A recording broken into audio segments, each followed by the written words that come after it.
Can you tell me something about yourself? My name is Maria Feeling Taclan Campo.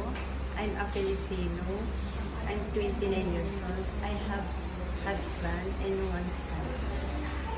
And my working husband is as a teacher. And I am high school graduate. Okay, and do you have a child? Yes, ma'am. I have one son, ma'am. Okay, how old is he? I'm 9 years old, ma'am. Who will take care of him if you work abroad? My mother-in-law. Okay.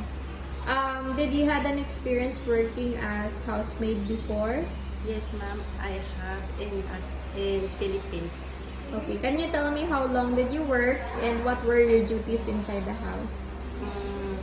My duties and responsibilities are caring 4 years old babies, and I'm cooking and cleaning, ma'am. Okay. Do you cook for the whole family or for just the 4-year-old baby? As a 4 years old, Okay. Why do you want to work as domestic helper in Malaysia? I want to help my parents for the medication, ma'am, Are they sick now? Or do they have maintenance? because they are old, ma'am. Okay. Why did you choose Malaysia? Because I'm here in the Philippines, ma'am.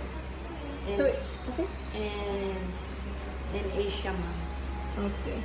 So if you work there, what do you prefer to take care? Small children, newborn baby, elderly, or disabled person? If I refer, ma'am, I want to small children, ma'am. Okay. Do you have long patience with small children? Yes, ma'am. So what if the baby or the child got sick? What will you do? And I give healthy food, and I check the temperature, and I give the medicine, ma'am. Okay. How many day off would you like to have in a month? 2, ma'am. Twice. You understand that even though it's your day off, you won't be allowed to go outside alone? Yes, ma'am.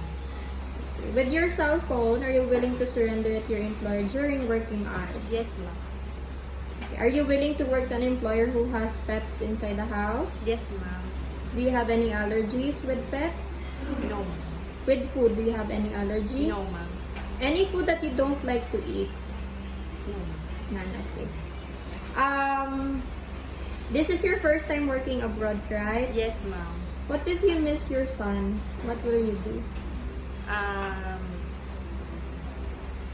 taking the picture of my phone, and always free. Okay.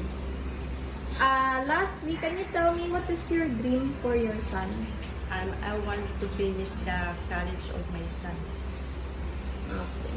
Well, that's it for our interview. Thank you so much for your time today. Thank you, ma'am.